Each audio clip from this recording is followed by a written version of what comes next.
Bonjour à tous, c'est toujours un plaisir de vous retrouver et de partager ce petit instant de réflexion. Aujourd'hui, je suis devant vous pour parler d'un des problèmes que rencontre l'Afrique et qui empêche son essor ou son développement. Donc aujourd'hui, on va parler de l'ineptocratie en Afrique. En fait, l'ineptocratie, c'est le gouvernement des incapables. L'ineptocratie, c'est un système de gouvernement où les moins capables de gouverner sont élus par les moins capables de produire et où les autres membres de la société les moins aptes à subvenir à eux-mêmes ou à réussir sont récompensés par des biens et des services qui ont été payés par la confiscation de la richesse et du travail d'un nombre de producteurs en diminution continuelle. Je parle de l'ineptocratie ici parce que c'est un phénomène qui est de plus en plus récurrent en Afrique. Lorsque vous regardez par exemple la fonction publique, vous vous rendez compte que de plus en plus il y a des gens qui occupent des postes de responsabilité mais n'ont pas le profil adéquat ou bien l'expérience requise. Et on est en ineptocratie, c'est-à-dire que ça fait maintenant 25 ou 30 ans qu'on a des gens qui sont élus, qui sont incompétents, ineptes. Et c'est un système auquel on n'avait pas pensé, c'est une forme de la démagogie auquel on n'avait pas pensé. Il sort de l'université, le gars, il est engagé dans, je ne sais plus, le ministère de la Santé comme conseiller. Il n'a jamais rien fait de sa vie. Il a encore du lait qui lui sort du nez quand on presse dessus. Et le gars, il est conseiller. Conseiller de quoi? Comment veux-tu conseiller? T'as jamais rien fait. T'as jamais travaillé. T'as fait que tes études. T'es sorti de tes études. Et maintenant, il se retrouve ministre. Il se retrouve ministre de quoi? Vas-y. Tu sais pas? Il est pas de l'enseignement supérieur? C'est une blague. Mais c'est une vraie blague. Faut arrêter. Comment est-ce qu'on peut prendre ce qu'on appelle gestionnaire de l'administration et on met à je sais pas quel poste de responsabilité qui touche un aspect technique tellement important, peut-être comme les mines, ou bien je sais pas trop quoi, l'environnement, les forêts, l'eau. Prenez tout ce que vous voulez, ou bien l'économie même, et vous, on s'attend à des résultats probants. Ça n'a pas de sens. En réalité, c'est un système qui est déjà voué à l'échec.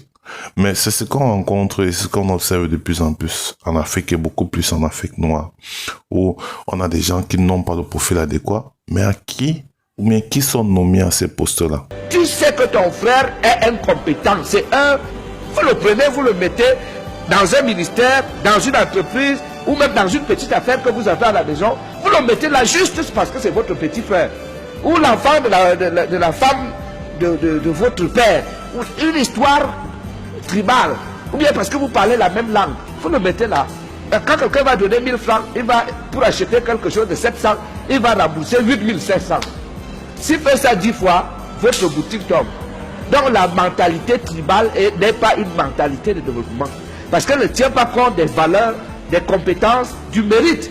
Et chaque fois, on est toujours scandalisé, surpris lorsque peut-être un accord de partenariat ou une convention avec un autre pays a été signé et on se rend compte qu'en réalité, le pays hôte qui possède la matière première ne va réellement pas bénéficier dans le projet en question.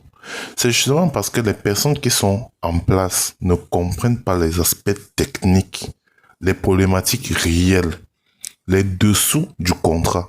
Parce que le contrat, on va pas dire qu'un pays qui vient pour exploiter ta ressource est là pour t'aider, non. Parce qu'il y en a qui pensent que un pays peut développer un autre. C'est faux.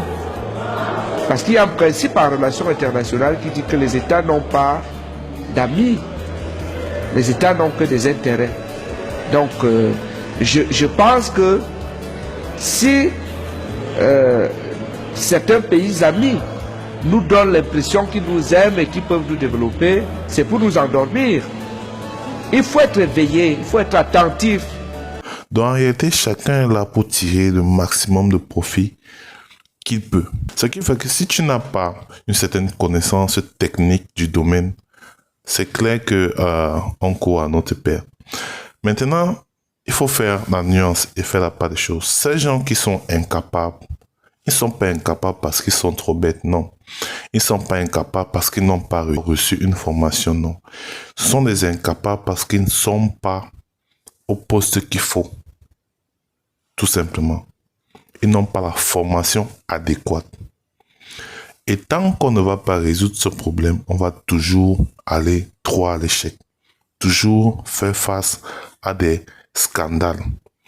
Et c'est ce qui est dommage dans ce système d'ineptie. On ne veut pas développer le quotient intellectuel de la population. C'est-à-dire, on cherche à abrutir la population, que ce soit par la presse, par les médias. Bref, on cherche à faire en sorte que une minorité de personnes puisse dominer la majorité. Si je synthétise, vous reprochez à la presse de ne pas faire son rôle éducatif concernant les questions financières. Mais plus personne n'éduque. On a décidé, c'est ce que dit le type Brigelli, là, qui a fait la prédominance, comment on avait appelé ça, vous savez, il avait appelé ça la fabrique de crétins pour l'éducation nationale. Hein. C'était un type qui a été professeur et qui est tout à fait remarquable. Eh bien, lui, il dit que dans les années 90, il y a eu une grande réunion de tous les gens en Europe qui a décidé que ça servait à rien d'éduquer 80% des gens. Qu'il fallait en faire des crétins. Et c'est officiel, ça a été c'était à Lisbonne, ça a été dans le traité.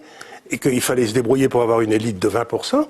Mais Ça, c'est officiel, ça? c'est officiel. Mais ça sort d'où? Ben vous avez qu'à lire Brigelli. Malheureusement, dans un système pareil, on se rend aussi compte que, en réalité, le pouvoir politique n'existe pas.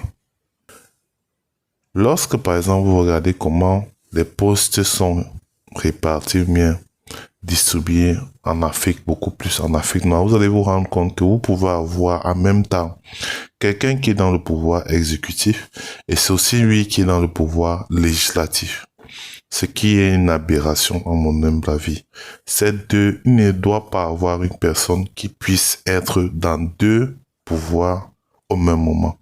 Parce que tu vas être en même temps juge et parti.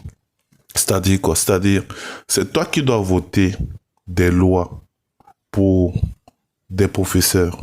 Et en même temps, c'est toi qui es professeur.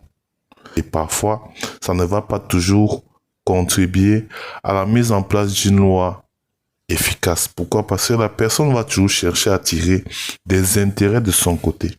Il va toujours avoir un parti pris. C'est clair que tu vas t'arranger, c'est que les tests qui sont mis en vigueur vous donnent certains avantages. C'est pour ça que mon humble avis, moi je pense qu'en Afrique noire beaucoup plus, on n'a pas réellement le pouvoir politique. Parce qu'on ne peut pas dire qu'il y a un membre du Sénat qui n'est que sénateur. C'est son poste. Ou bien il n'est que où il est député. Celui qui, en principe, exerce le pouvoir législatif ne doit pas se retrouver au niveau du pouvoir exécutif. Et c'est la même chose, que ce soit dans le pouvoir judiciaire, on ne doit pas te retrouver au pouvoir législatif ou bien au pouvoir exécutif. Tu ne peux pas exercer ton poste de façon efficace. Arrêtons un peu. Il y a un phénomène qui se passe en France qui est très spécial et qui est très spécifique à la France et à l'Afrique noire d'une certaine façon, mais c'est que vous avez en France un système où vous avez les grands corps de l'État, là, vous savez, vous passez des grands cours. Si vous êtes des grands corps de l'État, vous pouvez vous présenter aux élections. Si vous êtes élu, votre carrière continuera à avancer tranquillement pendant que vous êtes élu. Bon.